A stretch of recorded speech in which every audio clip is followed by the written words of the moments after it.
Hi, and welcome back to the Drama Coach podcast. Today's episode is a really special one.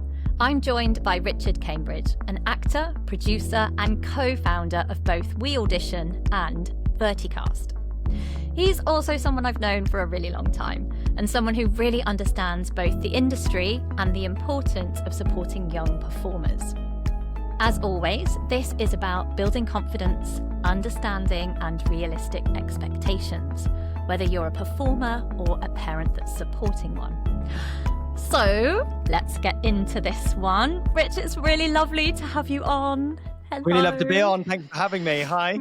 Nice really lovely. So as I said, we've known each other a long time, and you've always shown really genuine care around young performers. Firstly, coming in and teaching some of my students in a school, and then also towards my youngest daughter when she said she wanted to become an actor. Your first thought was for her well-being. Why is this something that matters to you?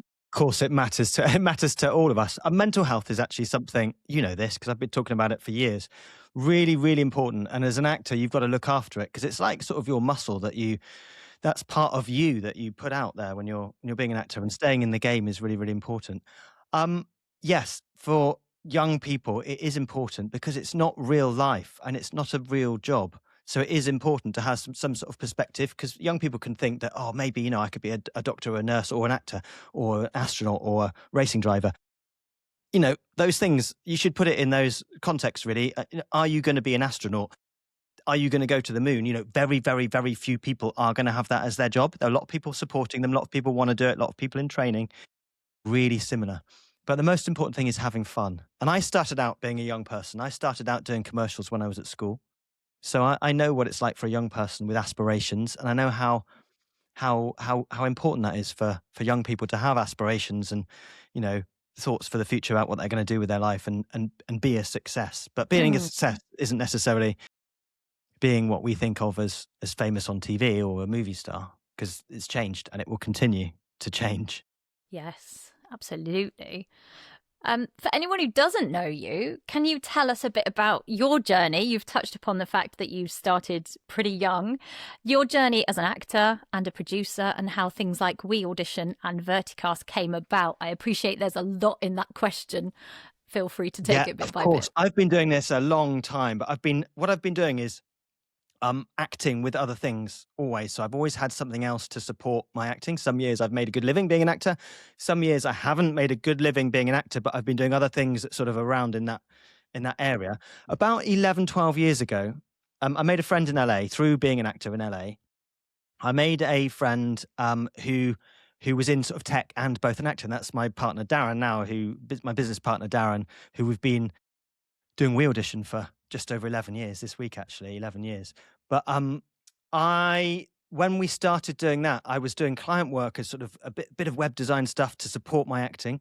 And that really, this concept of WeAudition, which I tell you all about, I still love it, brings together that tech background that I was doing for my day job and the acting world. And I knew it. And he approached me with this idea.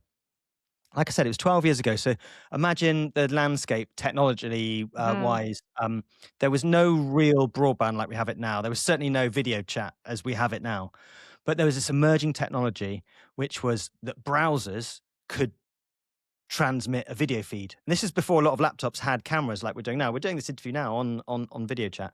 But it was quite early. And I was like, I want to do a project with that. That's really interesting. And then Darren pitched me this idea. How about people doing self-tapes? Self-tape was new as well, over video chat. And I thought, that's brilliant. I could build that, but I get the need for it. I would use that. Even if I was next door to someone, I could video chat them and record it without having to go around and have the set up. And So WeAudition was born. WeAudition is self-tape readers, like Uber self-tape readers. You can get one on demand. If we look at the app, we've got nearly 70,000 people now. It's the biggest in Hollywood. It's a niche, but we've got, if we look at the app here like this, these people are all waiting by their computer, ready to read with someone to be their reader. Look how many we've got. This is not our members. This is the people that are ready, willing. Awesome. So I could pick any of those and they would. So this is Queenie. I've never met her. Don't know who she is. Hi, if you ever watch this. I could press that button and she would appear on my screen. She's waiting by a computer or her laptop or whatever to read with me. People earn good money doing this. People use it as their sideline job. So coming back to sideline jobs, you need a I've sideline been job. a reader for You've been for a reader? Yes, you WeAudition. have. You've read for And me. I've even been your reader. Yeah, That was you like have. so lovely I when saw I you got your on there call. and I was like, And yeah, oh, it's really enjoyable very and a lovely entertaining. way to connect with people as well as keep your toe in the craft, I suppose, because you're looking at other scripts. And yeah, it's a really fun way of earning extra money. Definitely. It is. I Yeah, think really, really good way. our kids are a bit young for it. Hey, maybe the parents want to be readers.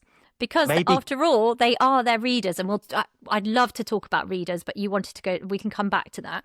I don't want to lose your train of thought because obviously the parents are usually the kids' readers, so I want to talk about readers. They with are. you. And do you know what? We say saving relationships since 2015 because Very I don't good. think you should use your parents, or I don't think you should use your spouse particularly, or your flatmate, because you're sort of like, you have an embroiled favor with that.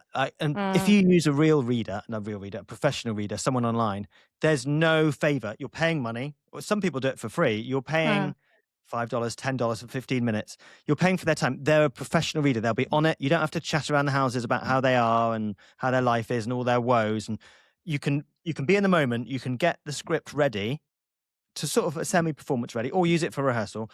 Go in with someone and then say, I want to read this. And there's no chit chat. There might be some chit chat, but you're basically going to read the scene and do your best. And the best readers, they're like, oh, one more, oh, we could try it like this, or let's try this, or one again. I've never not had a reader that's like that. And that's their job, they're for 15 minutes or half an hour, and they're getting something out of it. But the quality of my performance when I'm reading with a real person over a taped version of myself, or I learn my line. I'll tell you how I learn my lines if you like tonight. But it's always another step up. And if we're talking about a winner takes all situation, which we are with film, with casting, if you're second, you lose. If you're third, doesn't matter. It's the same as second. If if you didn't do an audition, it's the same as coming second. So it's winner takes all. So every little bit helps, just to get a little bit better. I'm gonna disagree really slightly because yeah? I don't want our audience to feel sad about that. I still think if you've had that self tape and you've been seen by casting, I try and tell the kids listening especially that is a win. You've been in front of casting. But yes, in terms of an actual job, I agree with you. But in terms of celebrating the things that are in your control, I'd like to politely disagree. But I agree with you for the job. I agree with that. Slightly different. Yeah, I agree with what you're saying there. It is a win. And actually, I was going to say that as sort of advice, really. I see that doing the audition as the job. So I do as good a job as I possibly can and celebrate having, that's my job for the day. Yes, I've done a self-tape, and I push it off there into the universe. So yes, to do with that job, it's not a win. But yeah, getting in front of casting, getting the audition is a win. Just being involved, having something to do, and that as a, being seen, being asked to do a tape, massive win. So don't take that in the wrong way. I completely agree. The other product that I've done, so that was my digital life going together with acting. So then I stopped doing work for other people. And then recently we've got another product. There's been a rise in vertical dramas in the last year or so. And these are small soap operas on phones, generally, like filmed in a 9:16 format. Lots of auditions for those, which is great. We see a lot of those through WeAudition. So we didn't ever want to be a casting site with WeAudition because lots of other people do it. Lots of other people do it very well. But there is a niche here because people are doing it super fast. So we invented VertiCast. So you can download this on the App Store. It's verticastapp.com if you want to go on a website, and there's a link through, but you can just search on the iOS App Store. So you do a search. So you do your filter search on what you want, some keywords and whatever you want. And then you get a list of the people that are on the database, and then you go, yep, nope. It's like a dating app. Yep. It's Tinder for casting. Yep. Nope. I want to look through her pictures. I want to see her show reel, and super fast. So imagine if you're casting something. Imagine how slow the old way of doing it is, and how fast this is. And if I want to do that, then I can look at more information about her and her availability. So the speed of it, I can book someone. I can just look at people that are available tomorrow if I want them, and that's what's happening. And have in LA. you noticed that verticals get cast and produced much quicker? Is the process? Much quicker. People drop out because it's relatively low wages. Yeah, people drop out. Also, things are done fast. It's a 3-month window from conception to edit and delivery. So, when I've produced stuff, I've done stuff like this. You write a script in a week, you shoot it in a week or 2 weeks, and then it's editing and it's out, it's done. So we're hoping that this becomes really part of the infrastructure for casting in the vertical sphere. So we'll see. So you can join that at verticastapp.com or just download it. Hopefully, by the time this comes out, we'll have an Android version as well, which we struggled to do with WeAudition because of the technology. But with this one, we can do it. And I presume that would be 18 plus to be on the app as well. We have 16 plus. We have we have laws in the USA because we have a license in California where we have to be 16 plus. So do you know what? I think it's actually 17 plus because of just the way that the ages work in the States, 17 and older. That's what they say. I might have got that wrong, but we can check it and we can stick it in the show notes. 16. That's fine. We'll stick the age range in the show notes. There we go. Yeah, because it's different in different jurisdictions, and we've tried to do that on the App Store.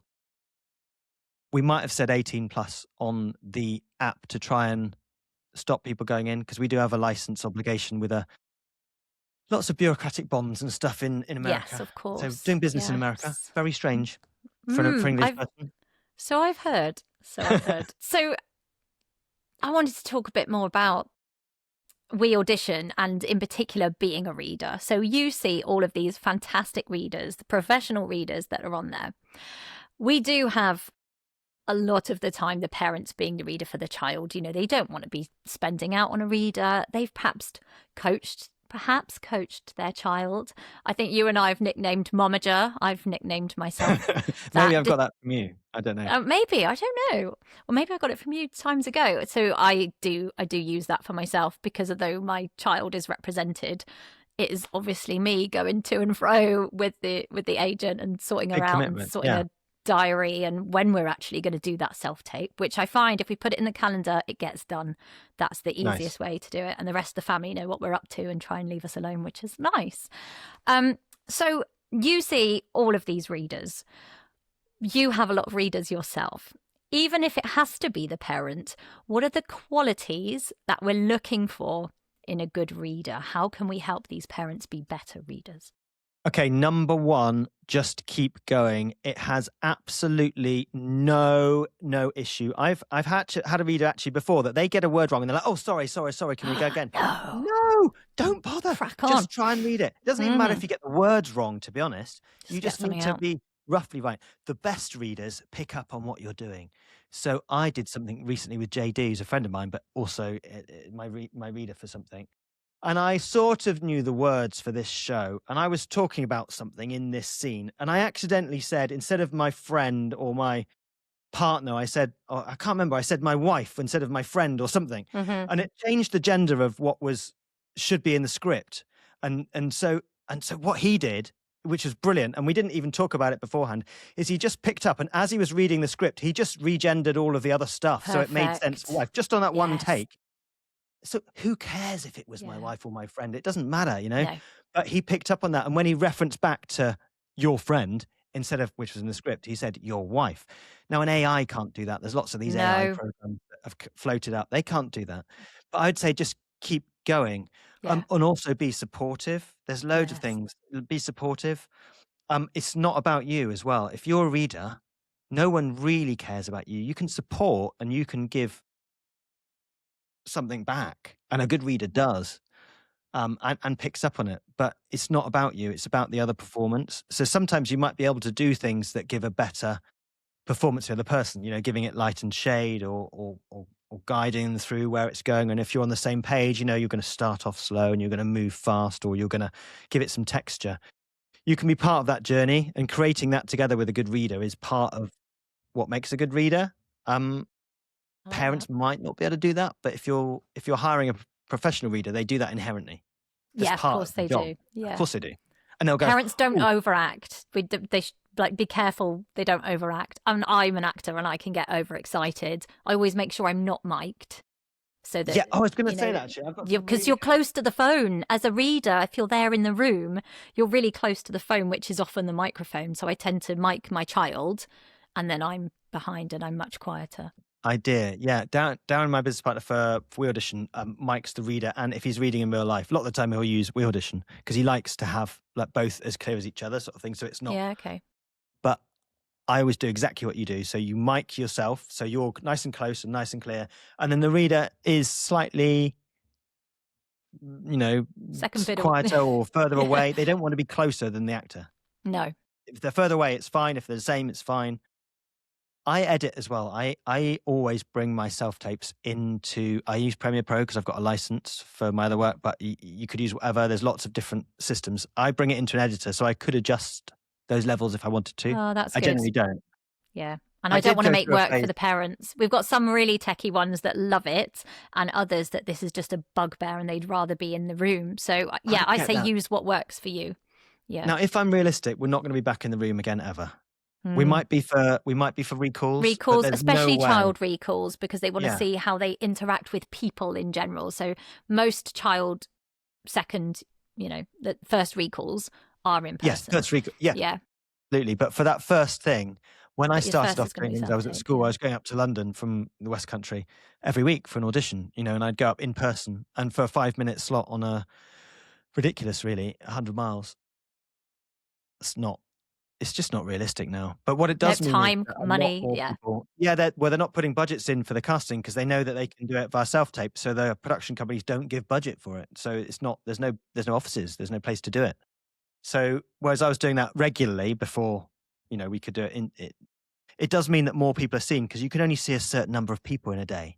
But with a self-tape, you could ask for 200, 300 self-tapes. So it does mean And that casting competition have is got there. less time to look at you as well. You've got to make an impression, I would say, quicker because they are seeing more in the same time frame, I would imagine. They are seeing more people, and there is a big discussion about how much they see on a tape. I was at the WeAudition Actors Expo Pro this year, and I was on a panel with someone, and I was watching a different panel. I won't mention the casting director, but she said that she watches a tape and she knows within about 5 seconds if they're right for the role or not. Yeah.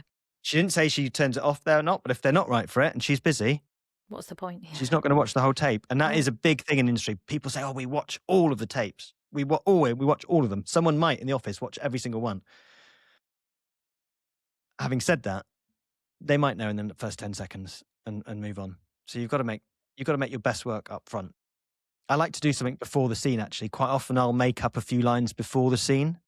I love a bit Say of we stage start off a scene business. with- Yes. Yeah, exactly. Love Say we this. start off a scene with you and me, and we, is, oh, did you see the game last night or whatever? Don't know why I said that. I don't know anything about sport. You know that. Me neither. That's the first line. There's in the some script. good acting there, Rich, if you and I are talking about sport. But then I might say, other things first. We might talk about what's in the fridge first, and then go into, oh, did you see the game last night? And that first line then will be so snappy, and then I'll edit it out. Another reason I go through an editor. But you could crop that on your phone.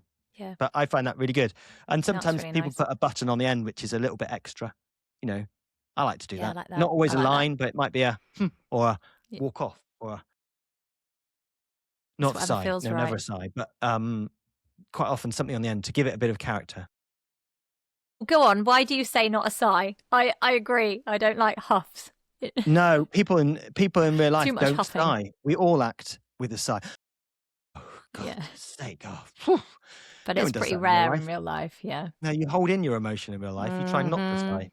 Go, Yeah. you would never. You might do a big deep breath, but you wouldn't. People in acting quite often do a sigh when they're thinking of what the lines are, or they don't know what to say. Yes. And yes. it comes Or across as they don't slow know it what the lines down are. oddly. Yeah. Because they're looking for time to just click that line. Mm-hmm. That's true. A lot of people take out the punctuation in their things as well, because sometimes when you're thinking, you don't stop at the end of a comma or a sentence. You stop in the middle of the sentence, and then you carry on, and you link it to the next sentence. I've seen that in students because you don't. quite a lot. They're not for you. They're for the reader, really. They are an indication, but I think sometimes when you're trying to be natural, which is the style. We'll talk about naturalism. If you were watching streaming or movies at the moment in 2026, the style is naturalism. You know this, you're a drama Great. teacher. Mm-hmm. Yeah, that's what we're trying to be, as though we're a fly on the wall, we're watching this real thing. Now, historically, I find this so interesting. That I is love not this. the norm. They're not the norm. That is really Yeah. new. And so we've got this new thing, which is Think how vertical big our cinema. TVs are, like or your phone up close to your face. Whereas if you go historically, you'd be so far away without lighting, etc. You can see how this You has can see happened. how, Sorry, and I you're, disrupted your thought. no, you are. We totally agree. Now, even if you and me, go to the theatre and we watch a pantomime in the UK, we have pantomime. Great fun. Yeah, great fun. No one's going, oh, this is bad acting. That's the style of the show. You Yeah. are presenting the story, and actually, you might look to the audience and you might have a little chat to them, Mm-hmm. and they do. And then you go back to the story, and no one says, "Oh, this is unrealistic." You get embroidered in the story. You go off on Of course you do. So with this Suspend your new disbelief thing, and go for it. yeah, you Yeah. do. As human beings, we're around the campfire and we go, "Oh, that's a good story," and then you start to go off in your own imagination. This idea that it has to be natural is a fad. It is what we have now, and it might continue, and it probably will continue for movies and and television. It's not the same theatre. It's not the same on this vertical drama thing. So this vertical drama is new melodrama. I can see your cat behind you. Well, Maisie's come to say hi. She likes to do this. This is her second podcast feature now. This is really interesting that it's Vertical got drama this has style. a different style. It's over the top. You go in at 100%. A friend of mine, director, who directs 30 of them, said you go in at 100%. Yeah. I want to see 100%. And you would never dream of doing 100% on an audition for a TV drama. I did a thing recently for Disney Plus, and it was playing a police officer. There's a few lines in a really big show. I just felt like, I was a bit sort of like, and I felt like it was exactly the same as this character. And I was like, oh my God, I've got this self-tape to do. I'm just going to go and do it. Dinner was like, I was just doing dinner or something. And I went upstairs and I went on WeAudition. I found a reader, Stuart, I always remember. And I said, I need to do this thing. I just feel like I'm in the right zone for this character. Can we just read it? I don't really know it. Can we do it? And we just read a few lines. And I'm like, great, that's fine, thanks. And I booked it. And it was because it was really natural. I was feeling exactly what that character was. You're which feeling is, it. kind of like, for God's sake. Just be careful. Like, this is such a pain. And I thought that fits that character so well. That's what we're looking for with TV. With this new thing on vertical, it's completely different. It's pantomime, to come back to that. So another tip for people when they are reading, you got to fit your audition to what you're going for. If you're going for a Sorkin movie, it's going to be completely different as if you're going for a vertical drama, or if you're going for a commercial. And that's where the mumagers can go and do their bit of research. Or it doesn't have to just be mums. Of course it doesn't. I just know there are a lot of them. But whoever your parent or carer is, they can do a bit of a deep dive and look into that style, because your agent, if you've got one, is not going to do it for you. They're just going to say, here's the tape, this is the deadline. Fantastic if you can go and what great knowledge just for the future anyway. Go and check out that casting director or that style of. It depends. You don't always get that much information, but on whatever information you've got, I think how fun to go and have a dive into what that style is going to be like. You get a lot less nowadays. I think we used to have a little bit more, but there used to be this thing for The Crown, for instance. I went for The Crown, and they didn't give you sides. Really? You had to turn up. No, you had, because it was so they wanted to keep it. Yeah. And I went for a Marvel movie. It was the same, and you go in. And now I think they do fake sides, so you can prep. But you went in the room. I know they did I won't say, for a well-known TV series. Yes. And you go in, and an hour before you can pick up the sides. So you're literally sitting there with this thing, reading them in a quiet waiting room. And I used to go in and try and take them away, and sometimes they let you. Sometimes they didn't. Am I right in thinking you are a fellow dyslexic? You're not sure. And Chris thinks that I am. Well, I don't know. I just see Chris similar traits in us sometimes. But I've recently found I might be ADHD, actually, and that was all through a meal. But that's another. Yeah, I see similar traits in us that I wonder. But I would think I have wondered that in recent years. Could be and that's really because of your husband. Stressful. Oh, I'm really sorry. No, it's good. Doesn't matter. It doesn't matter. And actually, I consider myself very good at some stuff and very bad at other stuff. And reading and spelling is not my forte. But I think we're all a pie of fantastic things, and we divide it up differently. Absolutely. I'm much better at visualization and some stuff and getting things done than sometimes I'm like, how could you not? Yes. imagine what you think in words. Sorry, like some people I think in think in words. colours and rainbows and I think in pictures. I yeah. just think in concepts. I think in 3D Yeah. concepts. I don't think Yeah. in word. I don't talk to Yes. myself. I just Yeah. think of and colours and all of that and rainbows Mhm. and unicorns. I don't know, I don't know, probably. but so that's a recent discovery. Yeah, I think. I We'll just see. wondered I when don't know. you're given that side that you've never seen. And again, for a child, this is hard. If it's like, here is this, you've got 10 minutes, that's quite stressful. Very hard. That's a lot of Very hard. pressure. So I would use either your mum, like to learn the lines, like talked about, but I would also use this app, no affiliation, called Line Learner. Now I use this Line Learner app. I've used it since it came out, so years and years and years. So what you do, okay if I advertise this. I don't have any affiliation. Fine if you're happy to. Yeah. And again, So we're not the sponsors, but we're happy to hear about anything that we think is useful. If anyone's called- listening and they want to sponsor, go for it. think But yeah, it's a anything free that's useful, we want to hear about. So I use this. It's called Line Learner. Download it. It's got like a little blue icon of two people talking. So what you do is you set up a script. These are all the scripts that I've done recently. And then you give it a new name. And then you record. So you go to the record section. Let's see what I can show you. So like this. And then you record the whole script with you and the other people. So anyone else who's a line, you put as record them. And then you record you. And then you can play back the whole thing. Now, I like to read through it a few times to get an idea of it.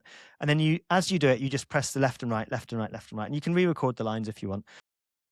And then, if you want, you can turn off your lines. Yay, you've got someone to run your lines, something to run your lines with you. Yeah, you can do that. And you can run that with the script. So I do that with the script for a little bit. And then I look up from the script. So I try not to look at it, but it's still with me.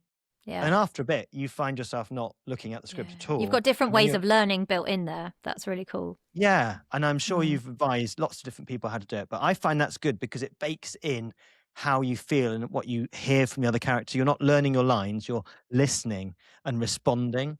And then hopefully the lines come out. So I find that really good way to. And then when I've got that, then I'll go onto WeAudition with a real person and it will take it up another layer. I think another hint, if you're going to use something like that, is because I've fallen into this trap before, try and record your lines, because you said you could re-record them if you want. Try and record them either in a neutral way or in several different ways, because the worst thing is you could get stuck into a vocal pattern then of your own way of saying the lines. Whereas I think if you varied it or been neutral, then you're ready to play with a reader, aren't you? And to make it feel real. Yes, that's right. And the reason this app works is because it doesn't play back your lines. What it does is it just leaves a gap. So it leaves the exact gap. Yeah. And sometimes you might need to be a bit bigger and smaller and make that gap bigger or smaller. But what I like about it is that you're not forced to listen to the same thing again and again, your first choice. That's good. You can do it differently every time. And that's what you can do with a real reader as well. If you want to slow down and you're with a real reader, they will slow down with you. And then you could go into a different space that you might not have thought about. And then you could be really quick as well. And they might bounce back really quick. And then you could get some snappy, go over each other, and it might come up. So you can't do that with an AI. You can't do that with that line learning app. But there's different phases. Yeah, it's all working. I like that, especially if you've got time to learn the lines. Some things come quicker than others, don't they?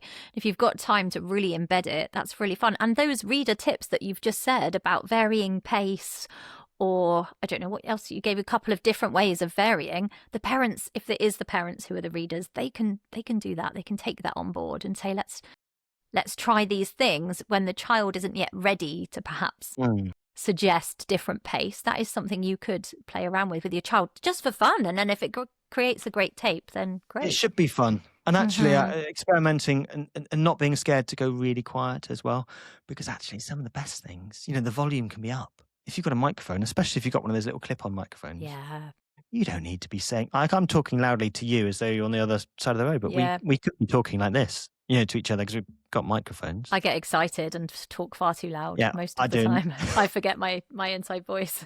I forget it for self-tapes as well. You're totally right. I'll teach it in real in-person classes, online classes, but can I remember it from myself?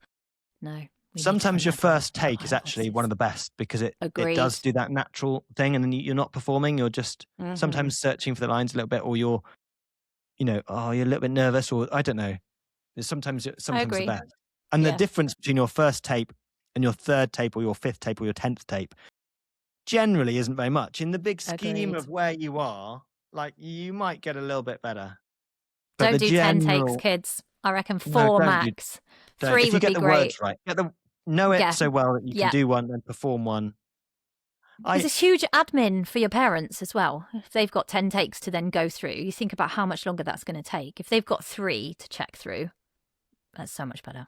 I star them on my phone as well. If we're going to do that, Yes, if me you're a too. parent, when you are recording, if they're going to do lots of them, which I don't advise, exactly as Lisa said, Mhm. star them on your phone and only transfer or look at those stars. Don't look at Agreed. everything.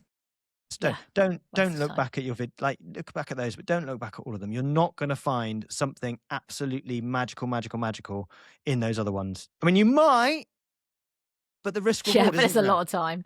The Yeah, risk reward is agreed. just not there. Go and have a nice life. Just look at the ones that you starred. So you go, oh, that was a good one. Or there's something nice in that. I thought there was something nice in that. So I tend to do 2 or 3, and then for some reason my phone takes forever to transfer to my computer. Oh, that's So annoying. every one that I do it in cinematic mode, so I think it's compressing it before it goes.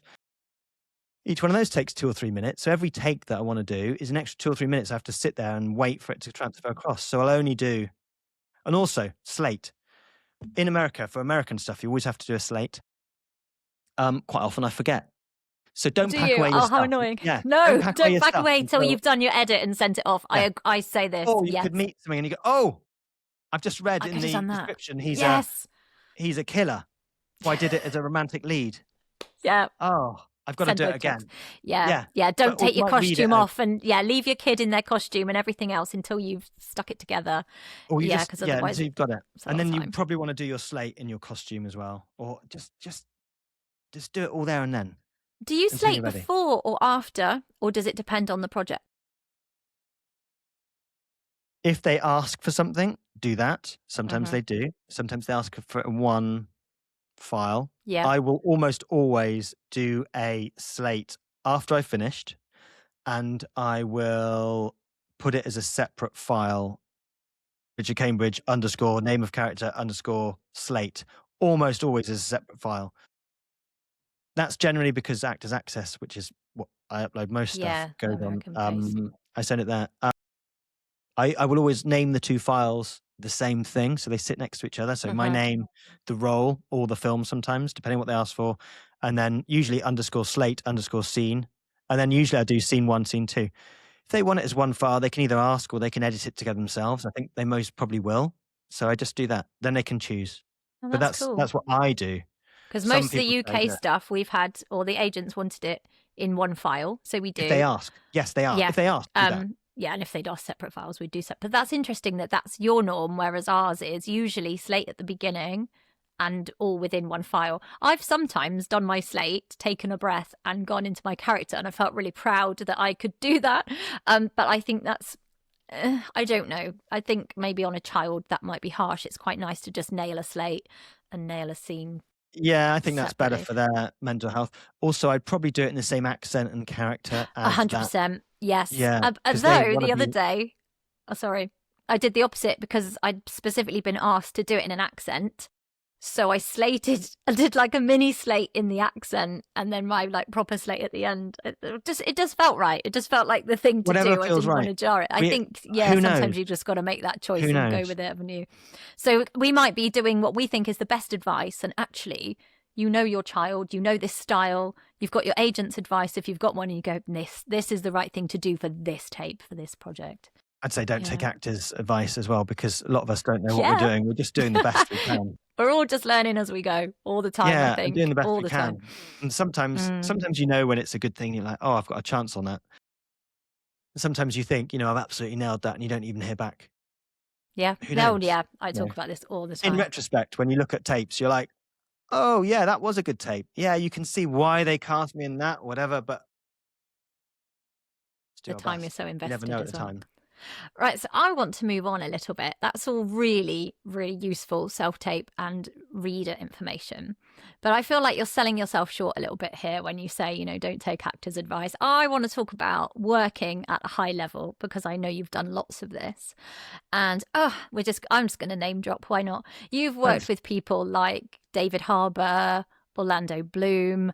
How do you prepare for that level of work without letting it overwhelm you? And then we'll spin it a bit, because what might be personal to you might not necessarily work for the kids. Might not care, but the parents, we don't want them to get overexcited about big projects. How do you let this stay grounded, I suppose? I think if you've done a lot of work, which I'm very fortunate over the years I have, they're very similar. They're very similar. The only real difference between a $100 million movie, which I've been on with the aforementioned, and a 100 grand movie, the only real difference is the circus that goes around everything. So big trailers, big production cars, big sets. You kept very separate, lots of catering, lots of extras. That's the only thing that's actually different. The fundamentals, maybe the number of cameras nowadays, but it wasn't that, not until recently. The fundamentals are exactly the same. You're having a director say hello, block through the lines, telling you which part of the scene you're going to do, call action, run the scene, and say cut. To all intents and purposes, it's exactly the same. On a smaller thing, you're going to do, on some of the vertical dramas, you're doing 10 to 15 pages a day. Yes, So I'd this is heard it's a 1 minute a lot day. more. Yes. And that's a lot harder for an actor to do. It's a very different job. On a big movie, you might be doing 2 or 3 lines a day. So you might be doing a scene over a couple of days. Maybe you're doing a whole scene, but that'll take the whole day. Bear in mind, you're probably going to do one way round in the morning, then turn it round in the afternoon. So you might be off camera the whole morning, or on camera, generally the stars are second as well. So generally you'll do your on camera thing first, because they want the star to, have had a bit of practice with you. So that's generally how it works with a big production.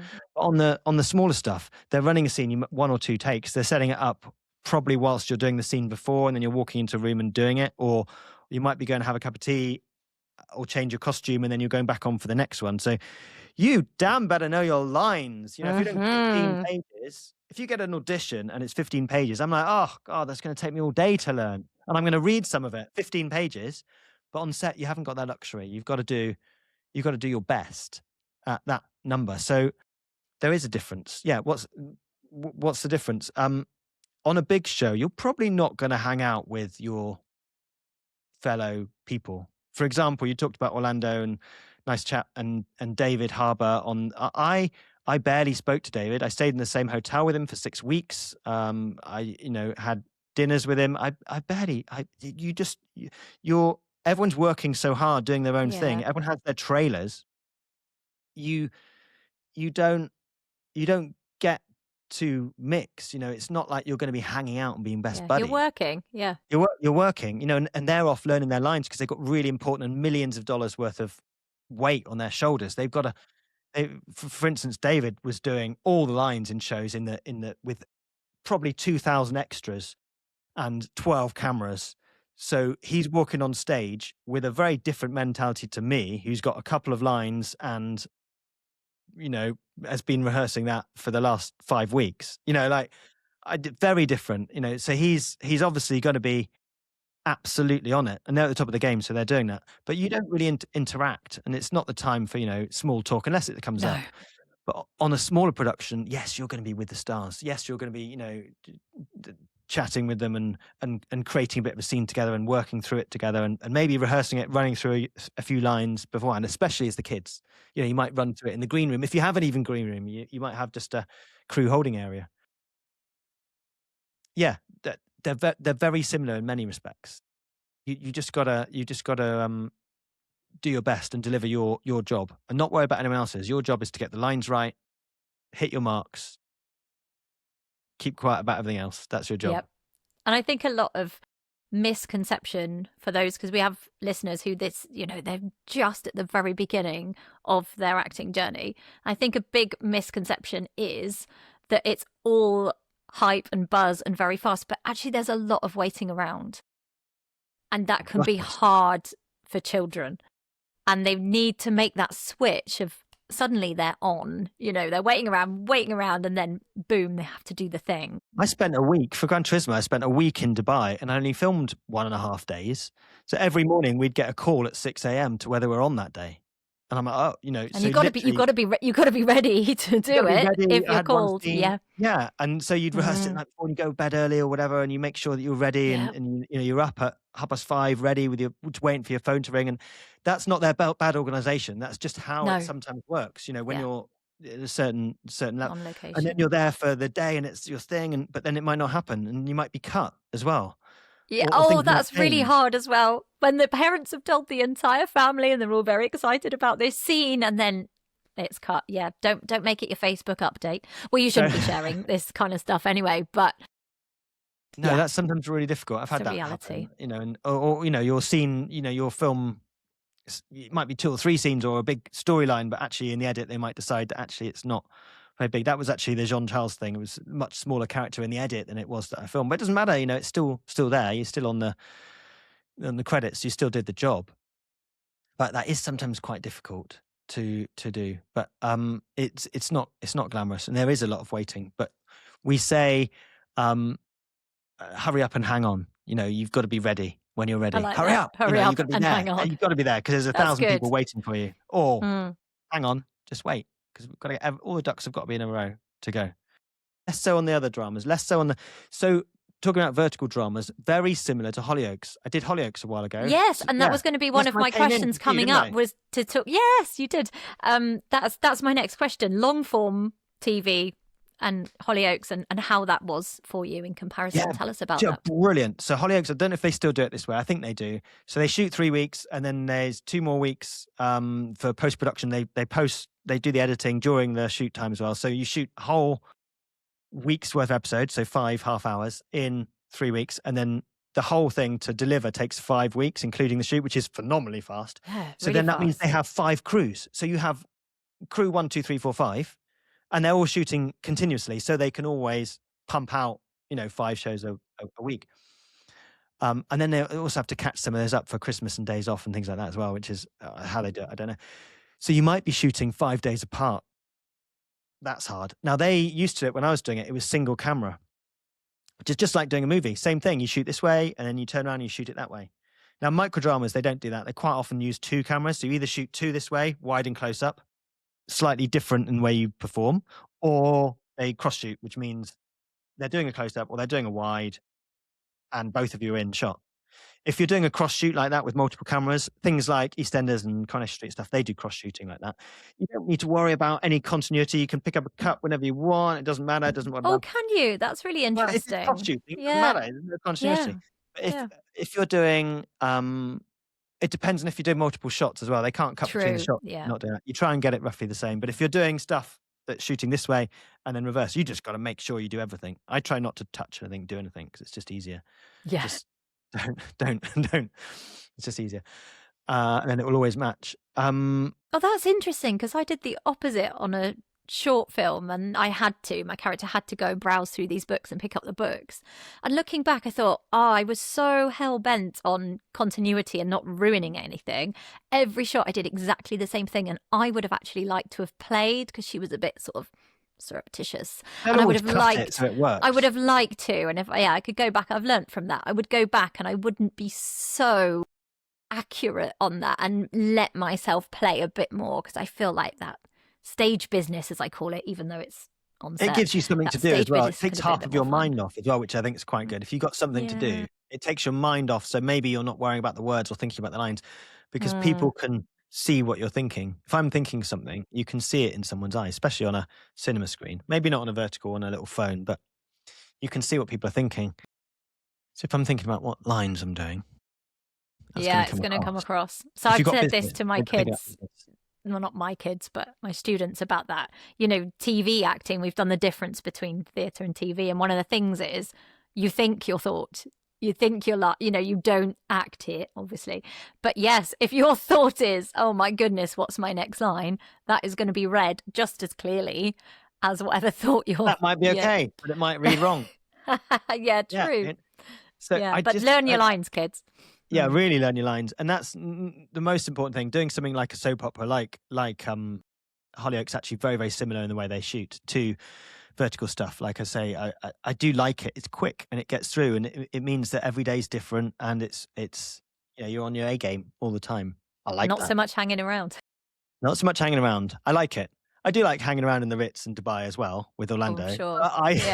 But I do really enjoy getting the work done and putting stuff on camera. Even if no one sees it, I love it. It's brilliant. I still love it. It's really great. And that's why I produce stuff as well. I think putting stuff together and having the opportunity to create something with a bunch of amazing people is a privilege. So I think we haven't talked much, have we, about your producing? And that kind of brings me into the next section, is I wanted to talk to you about industry changes. Obviously, you've witnessed a huge change and been at the forefront of that with WeAudition, seeing sort of everything go from in-person to self-tape. How do you see the industry evolving? You've mentioned verticals, and I do want to talk to you more about how that differs in craft as well. So I'll come back to that. How do you see the industry evolving? So I'm going to be honest, it's going to be like a lot of it's going to be AI. That is just how it's going to be. So opportunity-wise for the future, for your young people going forward to being actors, it's not going to be the opportunity that has been for previous generation, for me, or for even before my generation. It's not going to be that. We are going to have a whole proliferation of organic content, of course, and people doing their individual things, but it's not going to be like it is now. And there's going to be a lot of stuff made with AI. Do you think? Cars were invented. That's so scary. It's not sad. It's just different. There's going to be different things and a different thing. I don't think it's sad, but it is going to be that. I don't think we can argue that anymore. It's so good. People still race horses, and we've got cars. There'll always be theatre. People want to see stories. That live thing will always exist. And actually, there is a market for people creating stuff with real people and doing real scenarios, but it will be so possible to do it so cheaply, so easily, and with algorithms cleverer than humans that fulfill whatever need we want. So it's not necessarily going to be. We're not going to be making necessarily Netflix, Severance, 8 or whatever. I don't think that's going to be.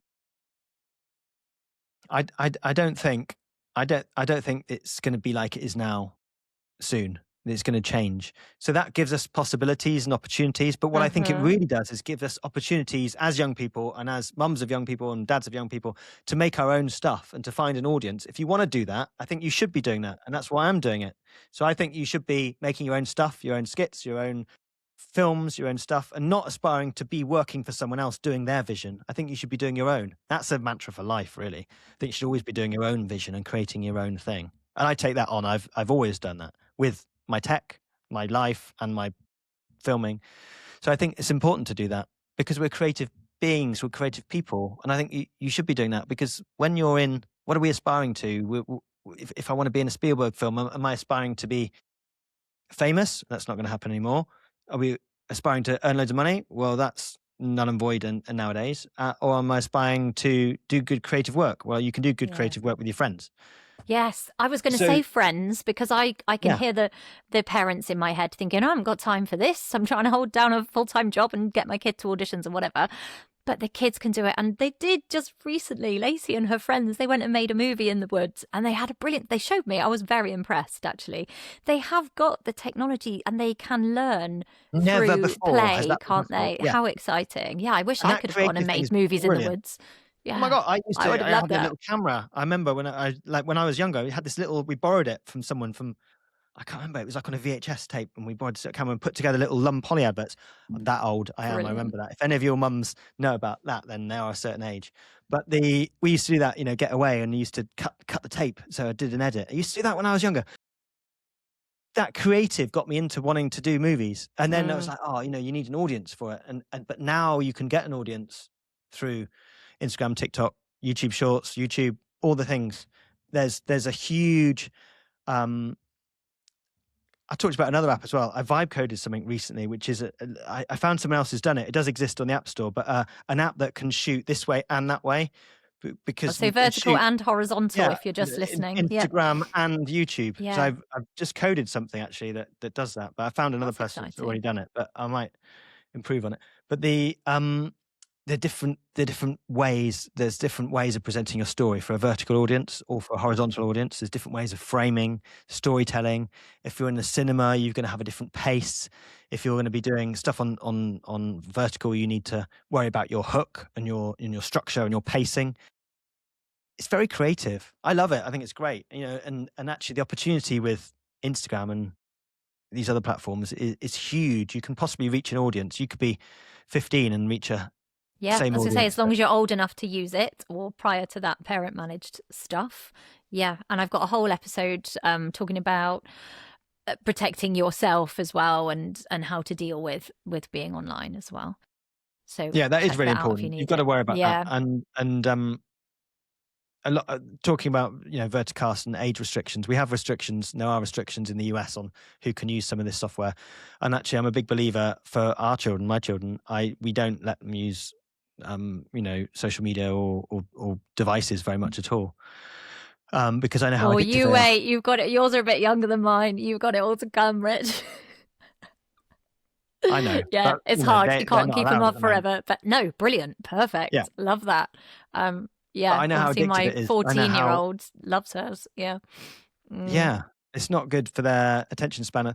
We're talking about people that are producing short form content for mobile. They're talking about the attention span of a whole generation coming This down. worries me. People Yeah, they can't process content in a long form.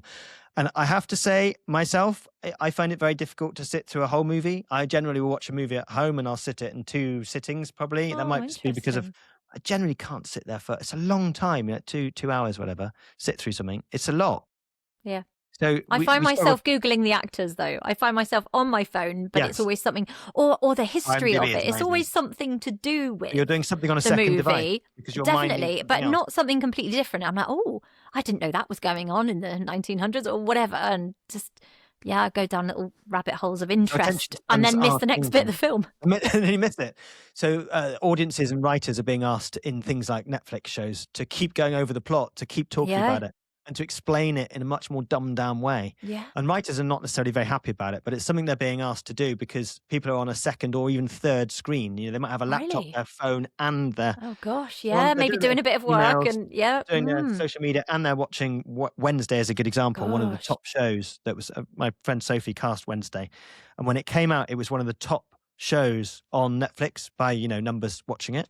But if you watch it, it's the sort of show that you'd have on whilst you do other things. And that's why it's very dumbed down. It's because that's what people very stylish. Want. People want to have it on and just follow the story whilst they're doing other things.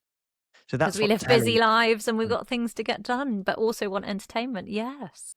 And so the opposite of that, or the nuance of that is the social content, the vertical content, which is very hooky, which engages you and it won't let you put it down. That's why it's evolved into being this, talking about style and acting style. Yes, tell me about that. Gripping. We want to be gripped. You want to see someone losing it, or you want it. It's engaging. Coming full circle here to your melodrama, and it is melodrama and microdrama, melodrama, soap opera. It's that genre on your phone. So, oh my gosh, they're going to hit each other. Oh my gosh, he's done something nasty to her, or he's the father of that child. That's what a lot of roles of that in for the young people. Okay. An heiress or there's a lot of money, power, status going on. Really quite actually like comes from stereotypical. Oh, okay. Yeah, a lot of them, almost all of them, apart from 3 or 4, are owned by Chinese organizations. So a lot of the stories are translated. So there is a culture that's come across. So a lot of the storylines are, and also they're done very well in America. So there's a slightly different outlook. They do follow a thing, yeah. Tell me about the actual acting then. So we talked about the style, presumably the different shots that we're used to as actors and how close. I'm thinking of proxemics, how close and far you are from each other. It's got to be different now in this new way of shooting, or is it the same. Yeah, no, it is quite different. So I've done a few. I did one in Atlanta with. I'm able to work in America. It's great on shows. So I went to Atlanta to shoot one. Just trying to remember the name of it. Billionaire Marries a Homeless Girl, I think it was, or something like that, with Seth Eden and Savannah. Savannah's killing it. She's absolutely doing brilliantly. She's the lead in that one. Generally, you shoot 2 cameras. One is quite wide, so we'll get your whole body, including your feet, the whole thing. So imagine, see, that's something we're not really used to. No, not used to that. You're never used to getting your feet in. Pop your slippers on. Yeah. Never. So yeah, the whole thing generally wide, and then a close up, which is generally wide cowboy. So it's sort of here to here-ish. The cowboy is actually your thighs, but generally there. So they can punch in a little bit for their close ups. Yeah. But generally they'll do that shot, and that will generally be like they'll do a beautiful one with like the fuzzy background and making it look beautiful, and then the wide will be for context, and it will show the set and all the rest of it. And so do you need to stand a lot closer to each other on your medium close-ups? Something else. I think I've seen it maybe on your social media, I think. Or maybe you said something to Chris. I did a show with I don't know. I feel like you've told someone. Really? You talk over the shoulder, and you would never talk so to if you're listening to this, Rich has got his hand up to his face with like half a thumb's length away, like really, really close. So I could almost lick Seth's ear in one scene. And you're both looking I'm sure the same he would love that. Much taller than me. I think I was on a book. But he's like, if you imagine a 2-shot with a face, you want to see both faces in the shot, right? So you want to see one behind the other, and they're chatting, they're looking the same way. But to have you both in focus and both look the same size and look like they're sort of stood next to each other, the person behind has to have their chin almost on the shoulder of the person behind them. Almost. I can imagine. Looking the same way. It's very awkward. Yeah, very. And likewise, doing very close, very quickly. Very close, very quick. And doing a love scene. Imagine you're talking to a love interest on a wide cinema screen. You could be one left, one right of camera. Yeah. So one of frame. Yeah. Well, on vertical, you need to have a lot less space behind you. So you might be having a conversation with 2 or 3 centimeters between you as you're talking. It's very awkward. Very awkward, especially if you just met the person. It's very awkward. Lots of mints available on set. Yes, excellent. Let's talk about well-being and balance, because we talked about this right in the beginning, that you know, are quite an advocate for young people and for well-being in general. So I always like to come back to this for young performers, because I also think it's really, really important. How do you maintain well-being in this industry that can be very unpredictable, ever-changing? What do you do for yourself? Yeah, it is really hard. And I think staying in it for the long game is important. And I struggle sometimes, and sometimes I do really well. I'm a big advocate of doing exercise, which works really well. I'm a big advocate of being nice to yourself. I do like a meditation/journal thing, which has evolved over the years. I can talk about that if you want a little bit. But I very much, every morning without fail, I've been doing this for a good few years, ever since many, many, many years. I say to myself every morning, 10 things I'm grateful for. 10 things that I am. So I am in the positive, it stops self-sabotage. And then I say I deserve, and then you say 10 things. They can be different things every day. They change. It's so important. Now, I went through a phase of writing these things down. I don't write them down on a bit of paper anymore. I do advocate for journaling. I think it's brilliant. The act of writing them down, the time it takes to do it, the physical action of doing it, not typing it, writing it.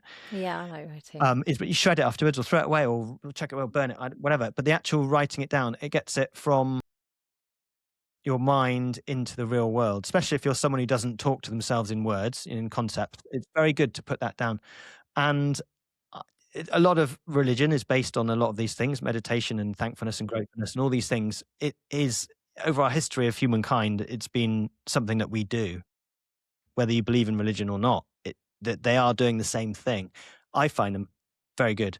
And I would say for actors, particularly and young actors, it's very important, because people struggle to be themselves in life. People struggle to find themselves. But if you're being an actor, you're not only struggling to find yourself, you're struggling to find another character as well. So you're not sure who yourself is. Who is it? And a lot of actors struggle with their mental health. And I think you've got to be in it for the long game. So yeah, I would advise that. Definitely.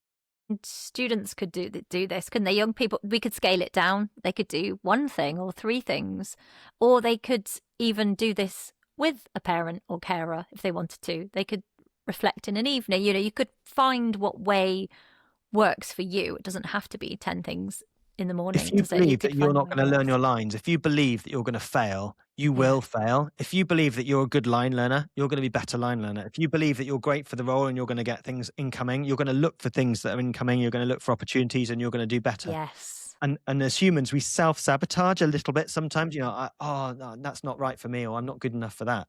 It's very difficult. We are good enough. Of course you're good enough. And why shouldn't it be you over anyone else? We're all human beings. We're all very similar. Just because you've been born one way or another way, have a different opportunity maybe to start off with.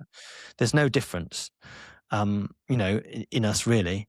Are all very worthy. So, if you want to do it, you should go and do it, and you should believe that you can do it as well, and you deserve to do it. You should definitely do that. So, telling Oh, yourself that's really that you're beautiful. worthy is really important. Yes, I agree. And we've had lots of different advice. And I think you would even sometimes say to young people, are you sure you want to do this? Because it comes with a lot of difficulties and hardship I would often. advise that, and it's difficult to say it. I don't think it's a job for everyone. I don't think it will be a job in the future as well. So if you're a mummager and you're thinking that you're going to be, your child is going to be rich and famous and it's going to take care of you in your old age, please go and hadn't stop thought of it being that way deluded, around. because it's I not. haven't thought about that. If it's fun and you want to do it for fun, do it. Yes. If you're doing it, so I don't know, you're enjoying it and you're having nice time together, do it. But there shouldn't be other reasons to do it. That needs to be alongside other things. It's a very changing role. And also there's no morals as well. As I did, like a human being has morals and things that are right and wrong. The industry at large doesn't have any morals. It just does whatever the market wants. So it's not going to go, oh no, it's not right that lots of people watch verticals. It's going to take people out of jobs in films. The market doesn't care. If people buy those, there'll be more made. If there are no jobs for people, no one's going to come along and say, oh, sorry, there's no jobs for people. We should make more.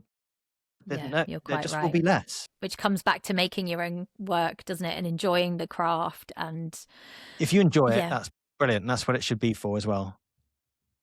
I agree. Should we do some closing things? I've got yes. So you asked me to do a few quick fire things to close it up. We've got to an hour. Should we whiz through a few of those? I love that. You're doing my job for me. Yeah, I was going to say, was there any final advice? But I feel like that was your final advice. Yeah, let's do. Did I give you the quick fire questions or did I keep them from you? You to give me some quick fire questions. So these could be the same, or hey, they might be different to the ones I've given you. Let's find out. One thing that really helps you in auditions. Having a good reader. Yes. A mistake you made early on that taught you something important. Get over it. Just do the job. Move on, because sometimes you can kick yourself over an audition or wish that they're going to get back to you. Just do it. Move on. Don't. That's amazing advice. I love that. One thing actors often overcomplicate. Oh, procrastination on doing a thing. Yeah. What they overcomplicate? Yeah, just get the lines right and then see with the reader how it comes out. You don't spend 2-3 days prepping a character, because it might be cast by then. Nowadays, I would advise that previously. Nowadays, I'd say do a little bit of prep, read into what's going on, and then just get it down. You might do another one, whatever, but just get it down, get it off. I think awesome. Don't overcomplicate it, because there's going to be 200, 300 people going for that role. Get your tape in early, I would say. And that advice has changed recently. Has it? Because I always say get the tape in early. And I used an analogy to a dance competition yesterday. My mum and I were watching a dance competition and my daughter was in it. And we sort of had our favourites. I was like, they were quite early on. I was like, they're brilliant. And then there were lots of other good ones. And I said to my mum, this is why you get your tape in early, because no one's beat that one. And if I'd seen that one later, they might have faded into my background. They actually were the winners as well. The ones I was quite chuffed that I guessed the winners. But I said to her, this is why I like to get my tapes in early. She's like, what relevance is this? So I'm glad you've said that. People do it different ways. With that. You can't always get it in early, can you? But I think if you can, then to go for it. And I've got one final question for you, which is one piece of advice for someone just starting out. Oh, one piece of advice for someone starting out. Have fun. Yay! I love that. Is there anything you wished came up in this chat that I haven't covered with you? No, I think we've chatted about lots of things, and I really appreciate your time, and it's lovely to chat to you over a long period of time without children running around. I know, just the cat in the background. Richard, would you like to say where people can find you and all of your exciting work and apps, etc.? Yes, you can. You can find me lots of places. On Instagram, I personally am Rich Cambridge on Instagram. Check me out there. I've got some of my vertical dramas are on there. Some of the stuff that I do in my life is around there. You can also check out WeAudition. So it's WeAudition.com. There's also an app, WeAudition on the App Store, on the iOS App Store. And also VertiCast, which is VertiCast on the App Store, either Android or iOS. And that's verticastapp.com. If you're an actor and you want to be in vertical videos, verticastapp.com. If you're an actor and you want to earn some money being a reader for other people, weaudition.com. If you just want to find out and say hi to me, Rich Cambridge. Perfect. Thank you so much. Thanks for your time and your energy and your wisdom. You are welcome. This evening. It's this evening for me, but it's not. It's what, lunchtime for you? I didn't mention that you're living the fabulous life in Barbados that we're all jealous that's the result of technology and self-tapes. I can self-tape anywhere in the world. So why not live not in the UK? Yes, so absolutely. It's been an aspiration for our family for a bit. So we did a bit of traveling for a year and we're still traveling. It's an opportunity that self-taping has given us, and that's wonderful. And a digital life. It's an interesting time. Isn't it? Right, I'll wrap up with my outro. So a massive thank you, Richard, for such a practical and generous conversation. There's so much in there about self-tapes, readers, set life, industry changes, and what really helps young performers and parents understand the realities of this world. If you found this helpful, do feel free to share it with someone who might benefit. And don't forget to follow or subscribe so you don't miss future episodes. And if you do have a moment to leave a quick review, it does help more people find the podcast. You can find more support resources and coaching through the links in my bio across all of my socials at The Drama Coach. And I'll be back very soon with another episode of The Drama Coach podcast. Thank you so much for listening.